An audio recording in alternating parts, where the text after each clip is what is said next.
everyone, hope you all are fine and doing well. Welcome to Choros's classes. So this video is all about C.M.I MSc data science question paper solving. So we will attempt to solve the question paper of 2019 part just line by line and number by number. And during the course of this problem solving, I'll give you some important tricks and tips that will enhance your problem solving later.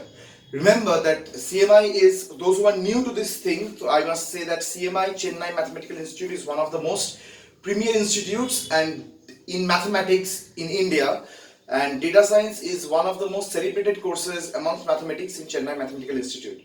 So very few are able to make it and get to clear the admission test. So here we will explore through the interesting questions that CMI has offered. So today we are with the question paper solving of 2019 year, and we have come to our first question. The first question says that let x equals to y1, y2, y3 up to yn. So x is a set of some elements which are named as y1 to yn. Y is set of two elements, that is y2 to yn.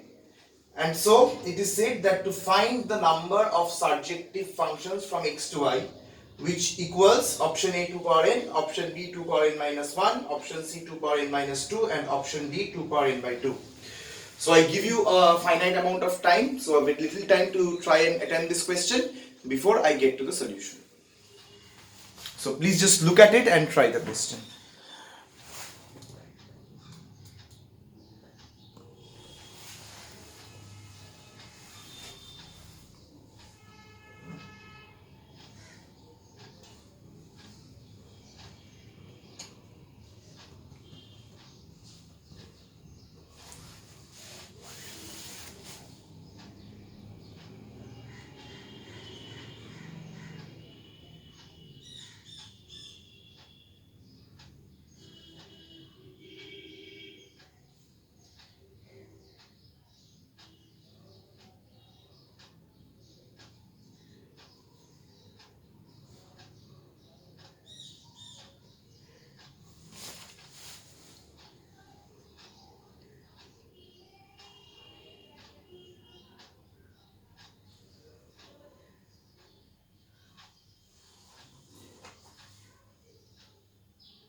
Okay, so the stipulated time that was meant for this question is over, and now we will attempt to solve this problem. So what the problem actually says, so before rubbing the question, let me just look at it, that what the problem says. It says to find the number of surjective functions. So I hope that all of you are aware with what surjective functions are. So those of you who are not aware, I am just repeating it for them, that in the domain set for all y belongs to y, there exists an x for all y, sorry this notation is wrong, so for all y belongs to y, there exists an x belongs to x such that f of x equals to y, where f is a function of x to y. So what does this essentially mean? It essentially means that all elements of the domain have an inverse image with respect to f. So that is what the surjective function means. So now we will count the surjective functions. So this was a very selective case of the surjective function problem, and you may you may come across many surjective functions problem later in other exams also, and in this exam also. So let me in general teach you the concept of finding surjective or onto functions. So the core concept that lies in finding the number of surjective or onto functions is known as the principle of inclusion and exclusion, or the sieve principle. So just let me explain you that. So it says the principle of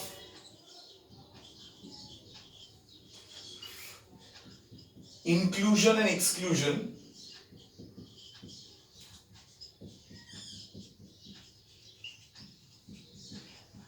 or sieve principle.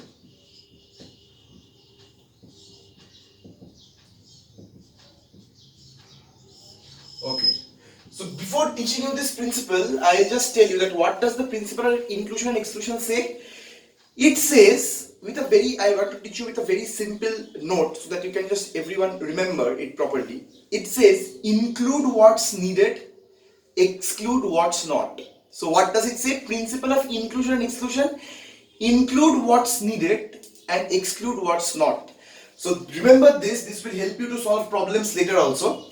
So, or the sieve principle. So why the sieve principle? Just imagine the sieve. How does the sieve work? The sieve in chromatographic sieve, or the normal sieve that we see in daily lives, what happens is that the denser layers, they fall down. So the denser layers are not required for us. So they must be excluded. So that is the essence of the inclusion exclusion principle, that we will include what is needed and we will exclude what is not needed. So now we try solving the problem of principle by inclusion exclusion. So before that, let me tell you, suppose you have two sets. Suppose you have two sets of numbers, set A and set B. Okay, so let n of A intersection B be A1, n of A minus B be say A2, and n of B minus A is A3. Okay, so this is the intersection point of A and B, the common portion that I am shading, and I have let n of A intersection B be A1, n of A minus B be A2, and n of B minus A means this part is A1, this part is A2, this part is A1, this part is A3. Now, what is the total number of elements of the set? What is the total number of elements in A union B? So I want to find the total number of elements in A union B using the principle of inclusion and exclusion. So what do I do is that, what is n of A? So what is the number of elements of A? That is A2 plus A1. What is number of elements of B? That is A3 plus A1. Now I want the number of elements of A union B. So what do I do? So when I am considering the number of elements of A intersection B is considered 1. So I have counted all the elements of A intersection B. And when I am saying that the number of elements in B, I am again counting A intersection B. But I have counted A intersection B twice. Have you noticed it? So if you have noticed, you must also notice that since I have counted it twice, I need to subtract it once. So that is all what the inclusion and exclusion principle is all about. So n of A union B is, repeat after me if you say this will make things clear to you. So include what's needed. So intersection, number of elements of A and number of elements of B is needed. So I have included what's needed. But in here, I have counted an additional A intersection B, which is not needed, and so exclude what's not needed. So let me just label the parts for you. This part stands for include what's needed, inclusion of needed, exclusion of unneeded.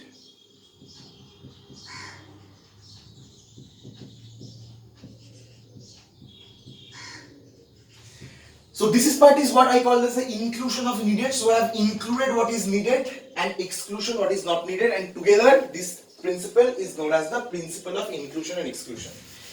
So again, if I have three sets, say n of, say the three sets are A, B and another set is C, then what shall I do now? N of A union B union C, include what's needed. So I have included what is needed. Now I have counted the intersections twice again. Exclude what's not needed.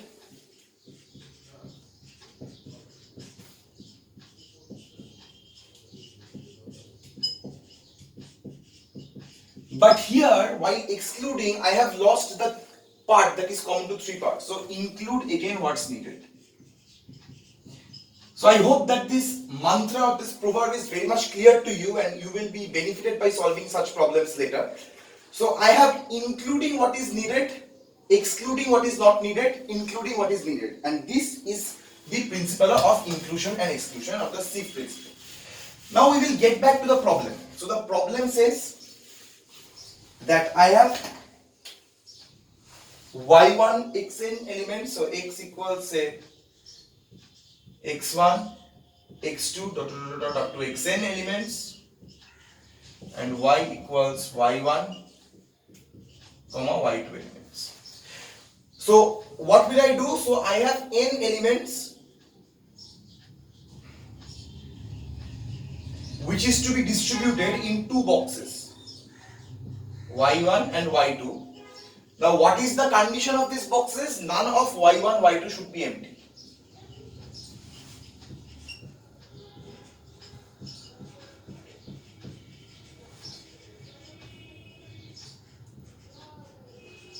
Okay, so none of y1 and y2 should be empty. So that is the thing. Now how we can apply principle of inclusion exclusion principle here?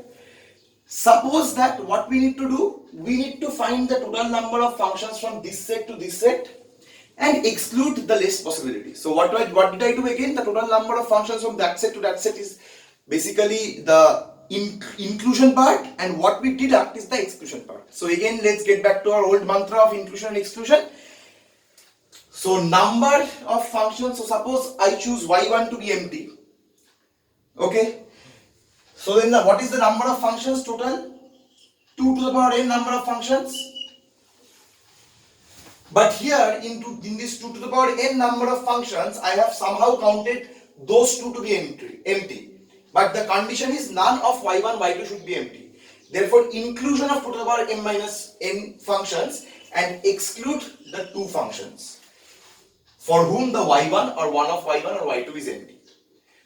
So what did I say again? Include this and exclude the two functions in which one of y1 or y2 is empty. So this is basically the principle of inclusion and exclusion that is demonstrated below. So you can see that how easily I have solved this problem using the inclusion exclusion principle, and the answer is 2 to the power n minus 2, which according to the question paper that is kept in front of me is option C. So option C is the correct answer.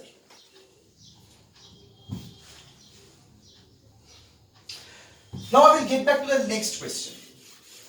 So what does the next question say? So question number 2.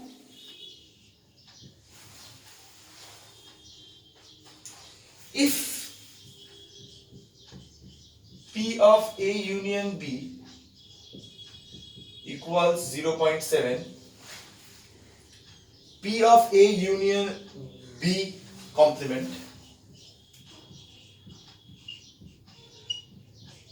equals 0.9, find PA.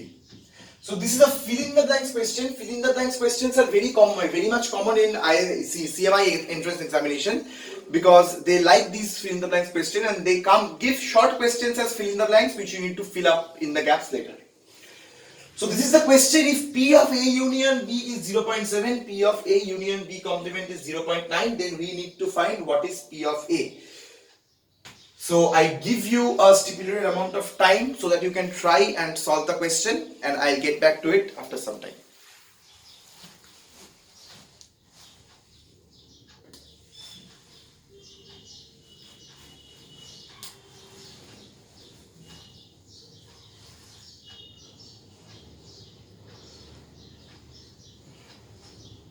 Okay, so the stipulated time meant for this question is over, and if you could solve this question or you got an idea, so you can just tally with me, and if you couldn't, just check the answers.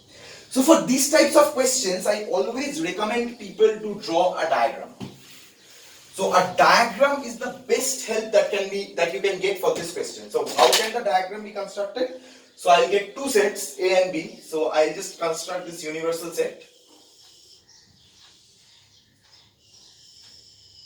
And A and B are two sets. Okay, so this is A and this is B. So what is the information that is given to us? We will just match it with the diagram. P of A union B. So N of A union B is given. So I am just writing it as P of A union B 0.7. P of A union B complement. So P of A union B complement is given as 0.9. So I need to find PA. So as I have taught that what part of it is A union B, so the entire set, so this part is A union B as I am shading this portion, and A union B complement, so something which is above B, so this entire portion above outside represents the shade of A union B complement.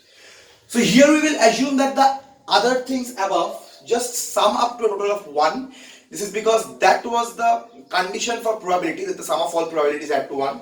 So using this diagram we can just easily visualize the concept and solve the problem. That now if I get P of B so I need P of B intersection A complement.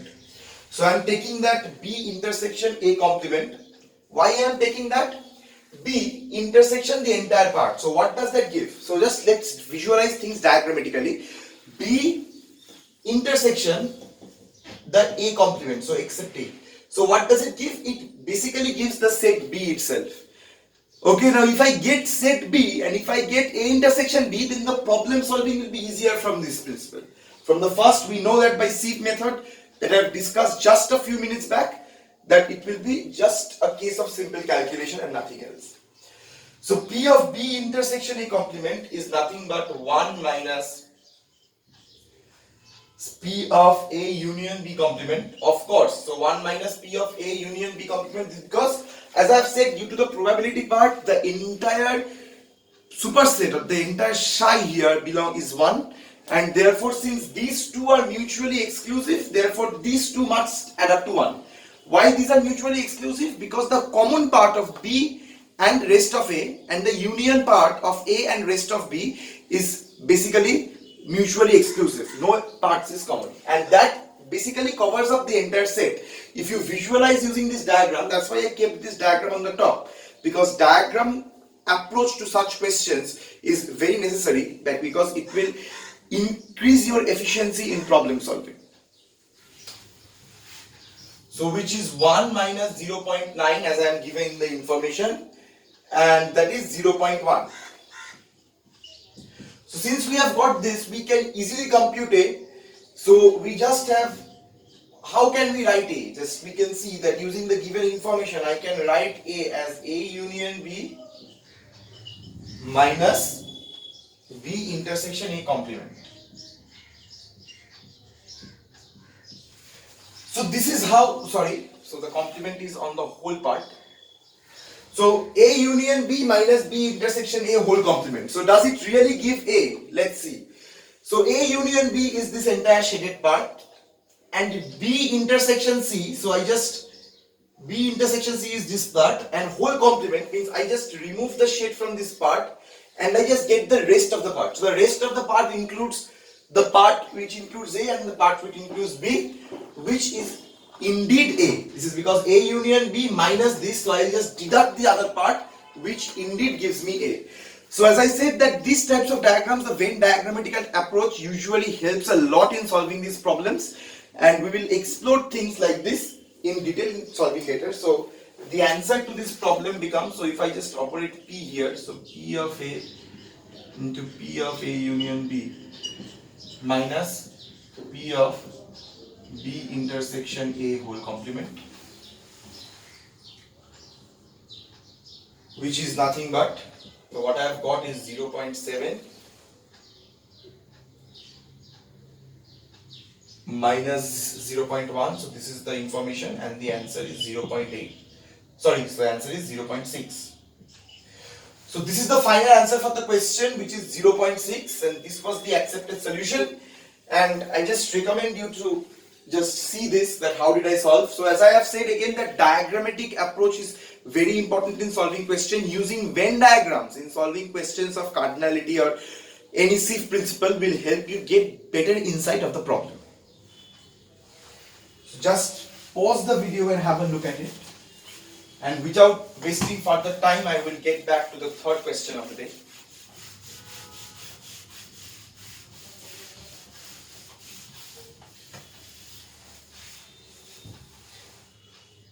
So question 3 says, which of the following statements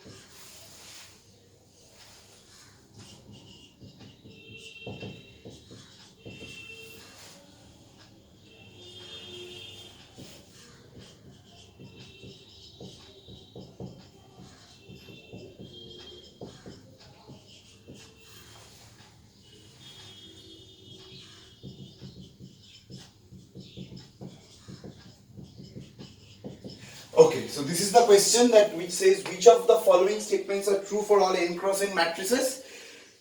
So 4 options are given, out of which 1 or more might be true. So the first option says that A of transpose whole transpose, it gives A of transpose determinant is equals to determinant of A transpose into B transpose, A B whole transpose equals to A transpose into B transpose, and A plus B whole transpose is A transpose plus B transpose. So I just give you a stipulated amount of time to attempt and solve this question. So please try it.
Okay, so the stipulated time for this question is over, and I hope that many of you could solve this while rest could not. So those who could not, just check up with the solution. So remember that the number of questions you will be facing in the entrance is 60 and the time is very limited. So you need to practice questions at a much faster rate, which will help you enhance your problem solving speed. This is because along with problem solving ability in the exam, you need a problem solving speed, which is very much important. Now, this is the question that I have in front of me, but this is really a very factual question. We have all learned this. These are just simple known facts that we approach for. So A transpose equals to A, that is a known fact, and therefore option A is correct. Determinant of A transpose equals determinant of A. So we know that changing the row and columns of the determinant and transposing the determinant by properties that we have learned doesn't interchange the value of the determinant, and therefore determinant of A transpose equals to A is again a property, and we have learned it. So number C option says that A B whole transpose equals A transpose into B transpose. This is false. This is because we have learned that A B whole transpose is B transpose into A transpose, and matrix multiplication is not commutative, and therefore A transpose into B transpose is not same as B transpose into A transpose. So let me repeat it again.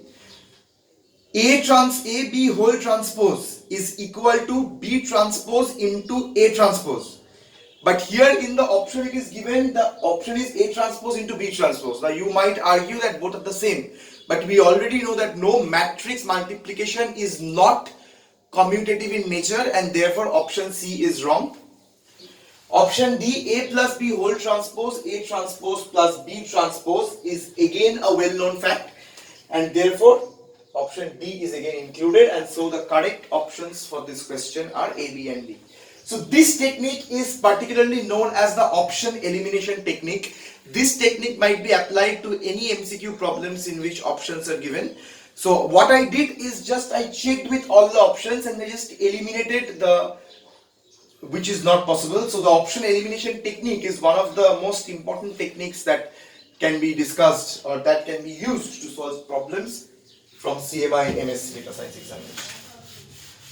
So without wasting further time, let's get back to the next question. So the next question says,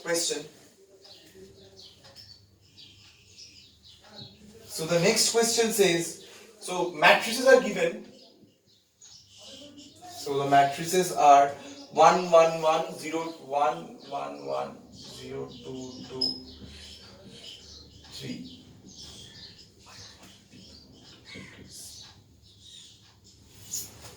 B 5 5 5 0 10 10.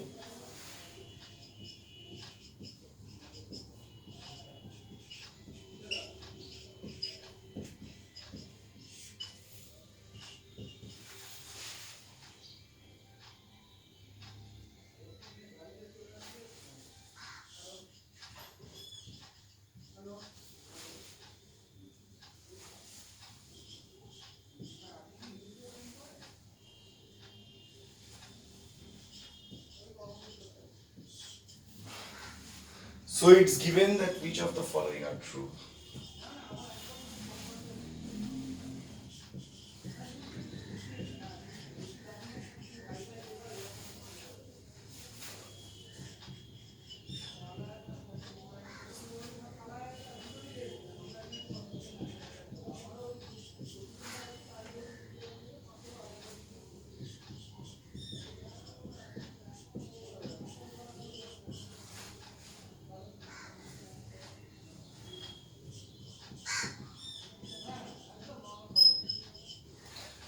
Okay, so this is the question. Three matrices are given. So the matrices are as written on the board. A is 1 1 1 0 0 0 2 2 0 0 3. I want people to observe that this is an upper triangular matrix. Again, B is also an upper triangular matrix, 5 5 5 10 10 10 0 0 15. C is a lower triangular matrix, that is 3 6 9 3 3 3 0 6 6 0 0 9. And the four options are given. Which of the following is correct? Determinant of A is equals to determinant of B. Determinant of B equals to 125 times determinant of A. Determinant of C equals 27 times determinant of A, or determinant of C is determinant of A by 3. So I just give you some stipulated time to solve this problem on your own.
Okay, so the stipulated time that was meant to be given is over, and now I'll approach the problem. So I hope that you all have copied the question and the matrices must be in your mind. So I'm just running off the question so that I can present the solution. Now the solution to the question lies in keen observation. You need to observe things in mathematics. that is also a very important part where you need observation powers, observation skills, I must say. So what did we observe from the matrix A and B? So the matrix for matrix A and B, we observe that 3 times A or 5 times A equals to B. Why? Because you can observe that the matrix A was 1, 1, 1, 0, 2, 2, 0, 0, 3 and the B was just 5 times 5, 5, 5, 0, 10, 10, 0, 0, 15. So from there I can just easily get into the fact that B is 5 times of A. Let me write it in an enlarged form so that you can just see it. So B equals 5 times A. So what will be determinant of B? Since the order of the matrix was 3 cross 3, we know that the determinant is 125 into mod A. This is because an important concept that I am very much mentioning here. Important concept is if A is K times B, then determinant of A equals K power n times determinant of B. Remember this result. This is a very important concept. I have just double ticked it. So please remember and try to copy this result so that you can use it in the later problems that we solve or that you solve. So A equals to K times B, then mod or determinant of A is K power n times determinant of B, where n is order of matrix. So this is an important trick or an important concept that I wanted to develop. So using that I have concluded that B equals 25 times A, which says that option B is correct. But option A is not correct. The option A says that determinant of A equals determinant of B, which cannot happen. This is because already this has occurred. Now let's get to option C. So we see that again that what is C? So C is just again the key feature of this question is observation. You need to observe the values of the 3 matrices very closely. And if you get a close observation of these 3 matrices, you will just see that determinant of C is nothing but 3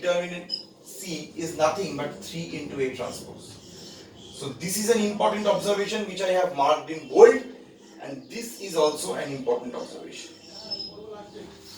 So what is the determinant of C? We can easily compute determinant of C is 3 power 3 times determinant of A, because determinant of A transpose is nothing but determinant of A. Therefore, what is 3 cube? This is 27. And hence we can say that option C is also a correct answer. So what we have got on this question is B and C are answers. So in this problem we have come through two most important concepts. One is the observation principle that I have used to observe these things. So you need to observe the values of the matrices very carefully and closely so that you arrive at the solution. Remember that sometimes observing some things and relating those might lead to solution. Like suppose you are in the question, you are given a sum, a number that is given. That number is associated to a sum of a GP series. Suppose, assume that. Now you can use that GP series to solve that problem very easily without using that value.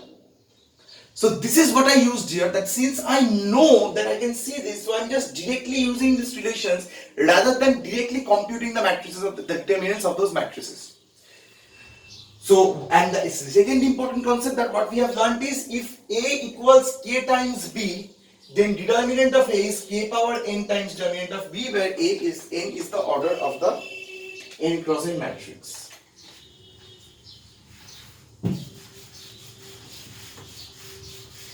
So let's get down to the last problem of our session. So the last problem says that, the last 2 to 3 problems are left, so we will conclude this.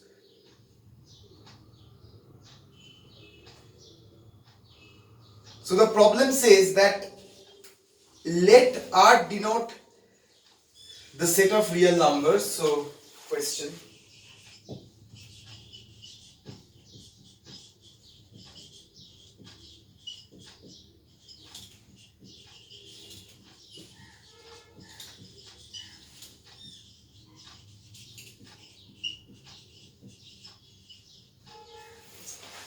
So let R denote the set of real numbers and let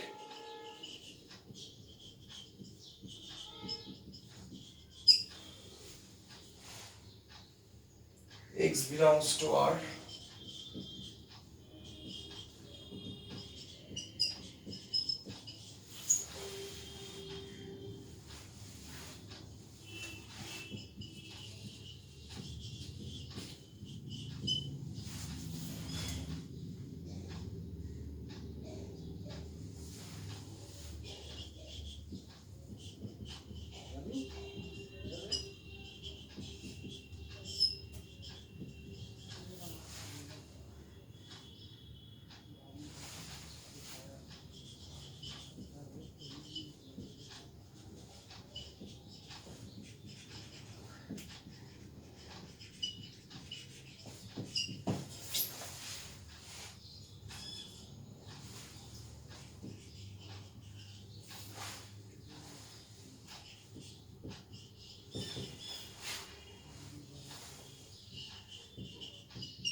So this is the fourth problem of today's session that I am doing. So let R denote the set of real numbers and let A be a set defined. So I have defined the set A there. X belongs to R and X not equals to 3. So for X equals to A, I have defined the function. So for all X belongs to A, I have defined the function fx equals to 2x plus 1 by x minus 3. And let B denote the range of F. Then which of the following four options is correct? So I am giving you some time to solve this question. Please have a look at it, proper look at it and try solving this.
Okay, so the stipulated time that was meant for this question is over. I hope you all have thought about it.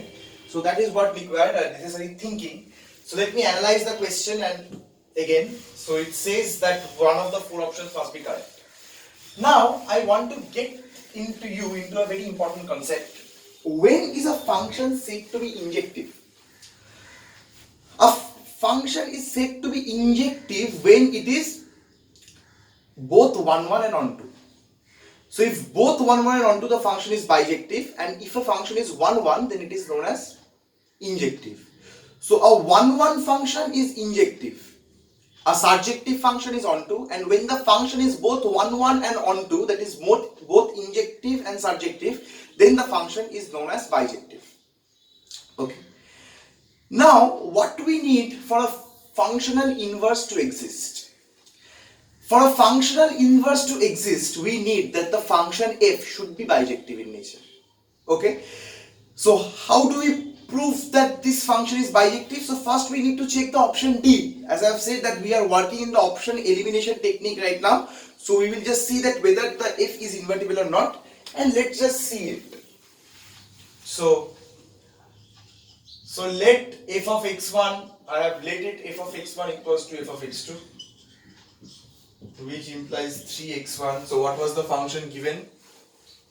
So the function given was 2x1 plus 3, sorry. So 2x1 plus 3 by x1 minus 3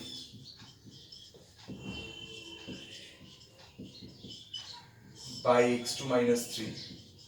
We will just cross multiply it. So I get 2x1 x2 minus 6x1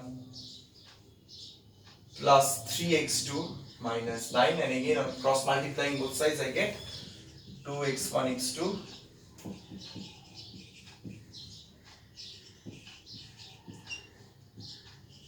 so 2x1 x2 gets cancelled from both sides, 9 and 9 gets cancelled from both sides. I'm just bringing those. So 6x2 minus x1 plus 3 into x2 minus x1 equals to 0, which implies 9 into x2 minus x1 equals to 0, which implies x2 equals to x1, and therefore the function is injective. So since the function is injective, right now we cannot conclude whether the functional inverse exists or not. The question may be wrong, you never know. So we have concluded that the function is injective, that is 1 1, and therefore option D is eliminated. So since we have concluded that the function is injective, so what we do is I want you to try and find out whether the function is surjective or not. So if y is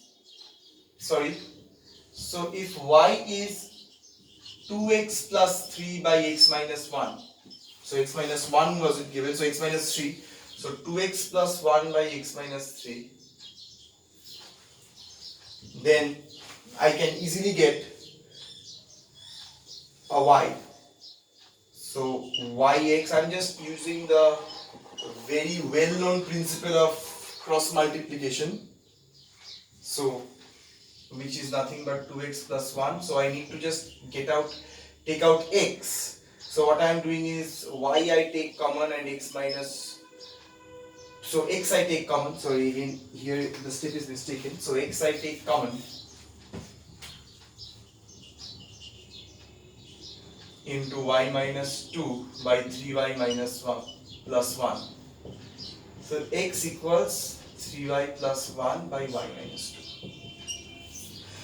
So yes, the function is both injective and surjective, and hence the function is invertible, and we are successful in finding the inverse of the particular function that we got. So this inverse exists, and therefore we have found out that the function is inversible, and this is the inverse of the function. So let me write that f inverse of x equals 3x plus 1 by y minus 2 by x minus 2, sorry. So which option matches? So what cannot be x? So x not equals to 2. This is because division by 0 is undefined again, and therefore easily by telling our answers we can get option B is correct. So this is just a simple manipulation, and what the thing that you have learned from this question is that a function is injective a function is invertible if and only if it is both injective and surjective, or if the function is bijective. And what is a bijective function? A bijective function is a function which is both injective and surjective.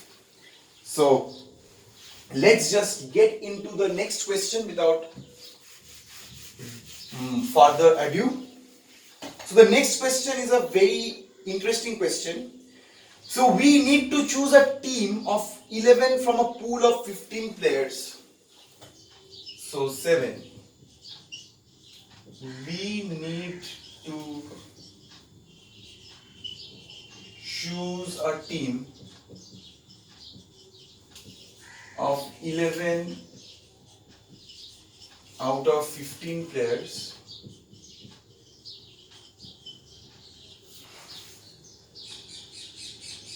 and also select a captain.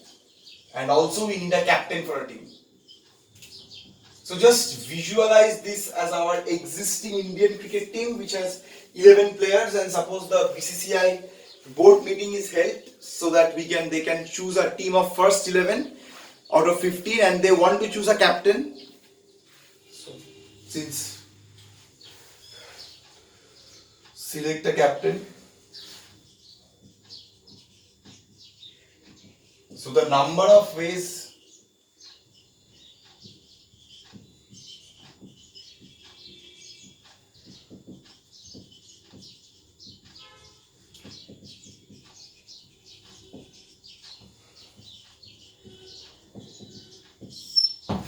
this is the question. We need to choose a team of 11 out of 15 players. So as I have said, it's just similar to the BCCI committee. And also select a captain. So the number of ways in which the team can be selected is. So I give you a small amount of time to try and solve this problem, and I'm just getting back.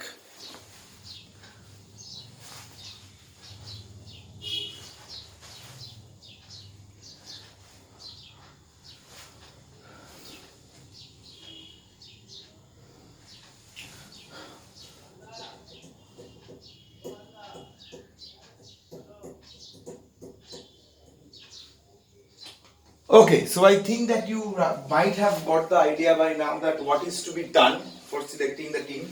So the number of players what we have is 15 players and 11. So this question is very much straightforward with the counting principle. So how can I choose 11 players out of 15 players? So 11 players out of 15 players can be chosen in 15C11 ways. So number of ways to choose.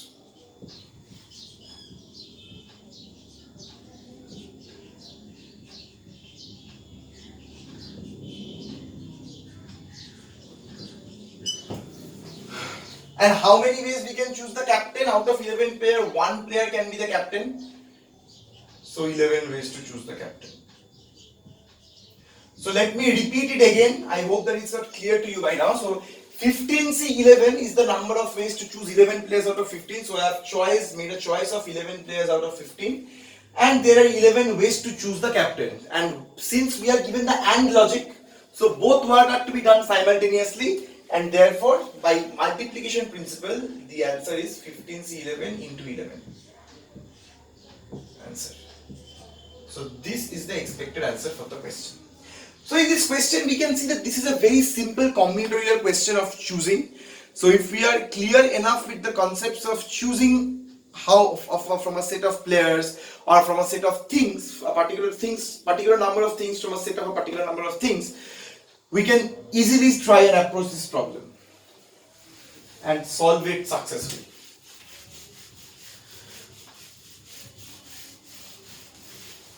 So now let me get into the next question. So the next question says that you have 3 boxes .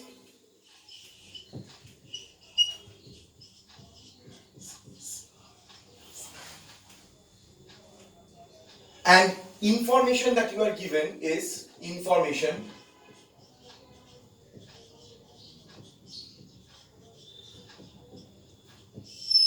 at least one of them contains gold.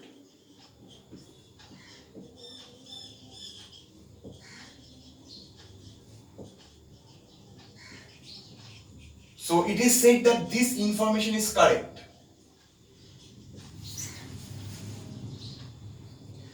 Now in 3 of the boxes,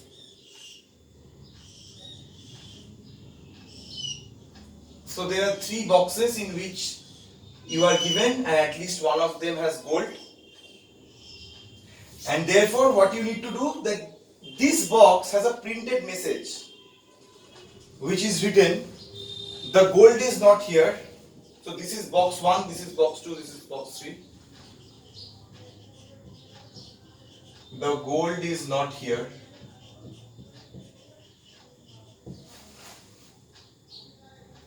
The second box says the gold is not here.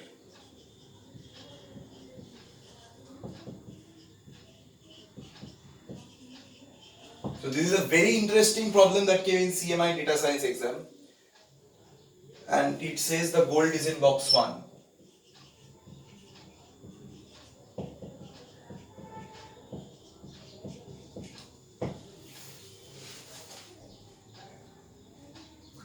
So it is said that, sorry, I have wrote the at least. So it is said that at most one of them contains gold.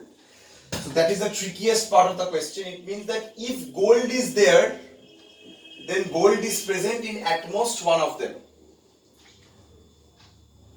Okay. So it is said that at most one of them is true. So again, the information given is info, the inscription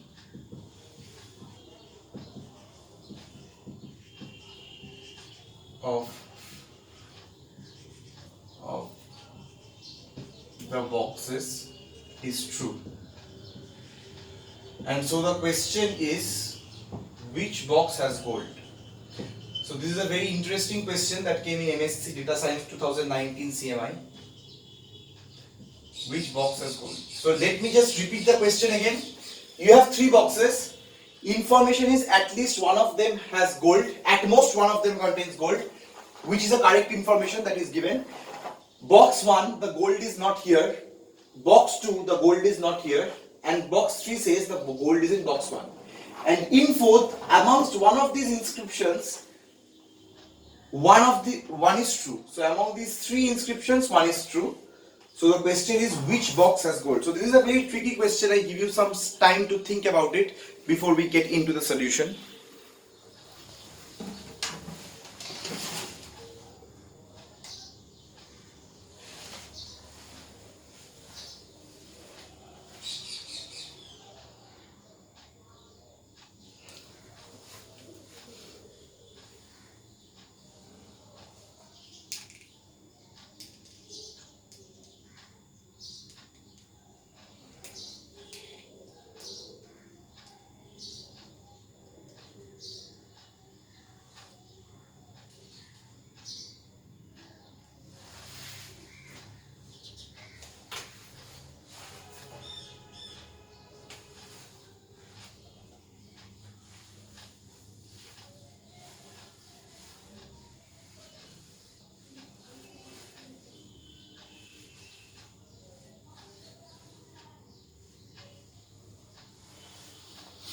Okay, so the stipulated time that was meant to be given for this problem is over.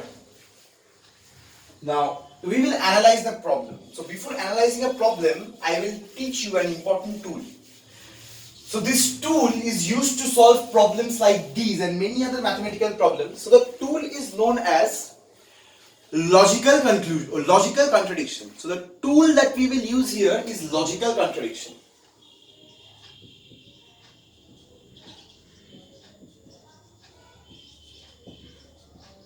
So this is the tool. So what is the tool we are using?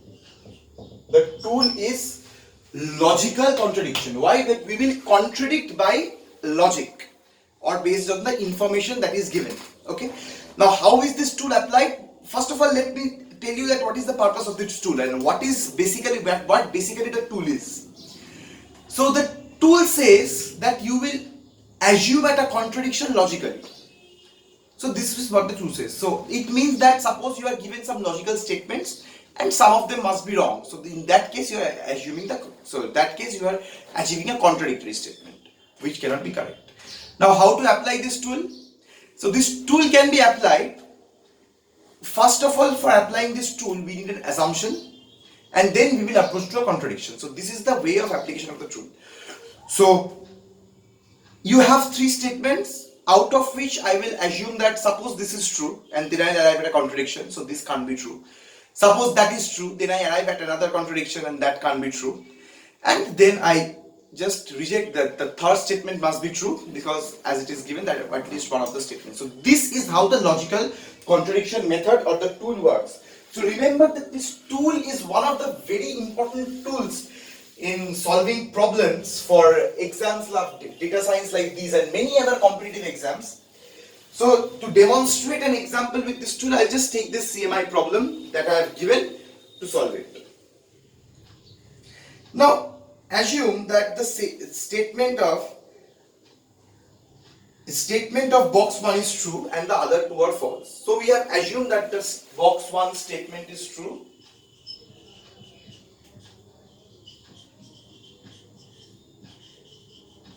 Statement is true. So it is said that exactly one of them is true. So assume that box 1 and others are false.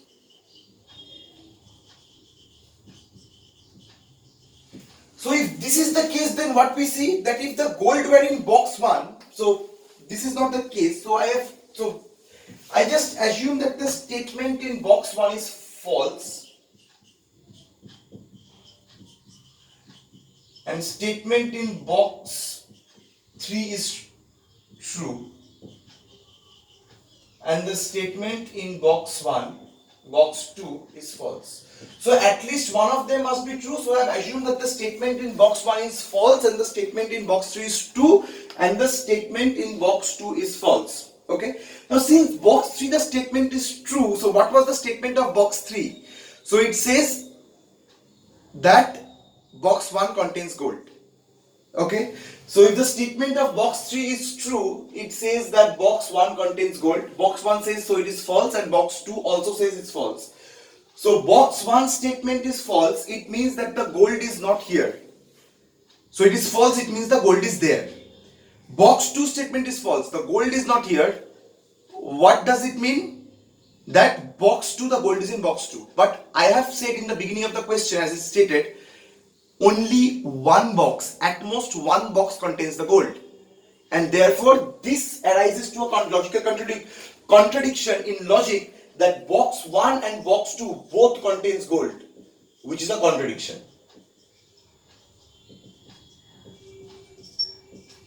Okay. Now it might happen that no box contains gold. Then it means that all the statements are false. But it cannot happen. All the statements cannot be false, because in the beginning of the question it was clearly stated that exactly one statement is true. And therefore this is a logical contradiction that I have arrived. So box 3 cannot be true. So let box 2 be true.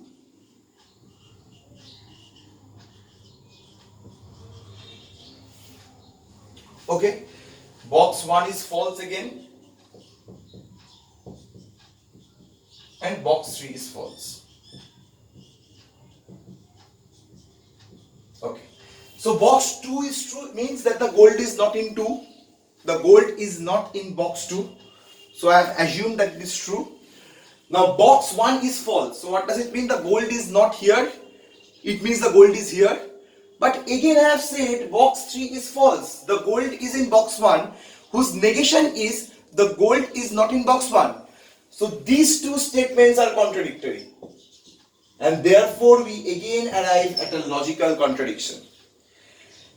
Now what is given? Exactly one of the statements must be true. Therefore, since box 3 is true, that is false, box 2 is true, that is false, then what is left to be true? The leftover box is box 1. Now if box 1 is true, then where can be the gold in? So box 1 is true, it means box 2 and box 3 are both false, and therefore box 2 has the gold. Box 2 has the gold. Now you might be thinking that the question of at most, that at most one box, there can be no box that contains gold. Now if there is no box that contains gold, then the statements of box 1 and box 2 are true. So let me explain you again that if the statement no box contains gold is true, what we have assumed, then box 1 and box 2 statements are true, which is again a contradiction, because lay stress on the last line of the question. It is said that exactly one box statement is true. So in this, both two box statement is true and therefore it cannot be correct. And therefore, box 2 has the gold. So this question is basically a typical logical question that can be dealt with the and or not at least, and the negation, primarily the negation logic that is to be applied here. And what I taught you in this case, that how to approach this problem, is the method of logical contradiction. So how did I logically contradict? I assumed a statement to be true and I proved that that cannot be true by just assuming the other statements to be false, which leads to a contradiction logically. Again, I assumed another statement which cannot be true, and for a set of statements you can just continue doing this until you have at least one statement left which must be true. So this is method of the logical contradiction, and this is a very important method in problem solving. Okay, so that's the end of this session. We have reached to the end. We have solved the part A problems of CMI question paper entirely, except the probability type problems. So we have solved this entirely, and we have learned many new important concepts, many new important reasonings, the many new important methods. So I recommend you to sit with your pen and paper and solve more problems on this. So if you want to know source of more problems, the source is past year paper. And if you want to know the source of where I get these tips and tricks for exam, for how I invent or how I gain the knowledge of these tricks, then I must say that Saurabh sir's study material for CMI MSc data entrance is a must for this clearing the exam, because those tips and tricks that I use to solve this problem are clearly mentioned, and problems based on there is given. So if you don't solve problems based on a particular idea or the particular tips or the particular trick that I have taught you, so you will be at a very big failure. So I recommend you to solve more and more problems based on this, and once again that these tricks are very in detail mentioned in the study materials of Saurabh sir's classes, CMI MSc data entrance materials. And hope you all will be fine. Keep on practicing, apply these tricks, and all the best for your exam. Thank you.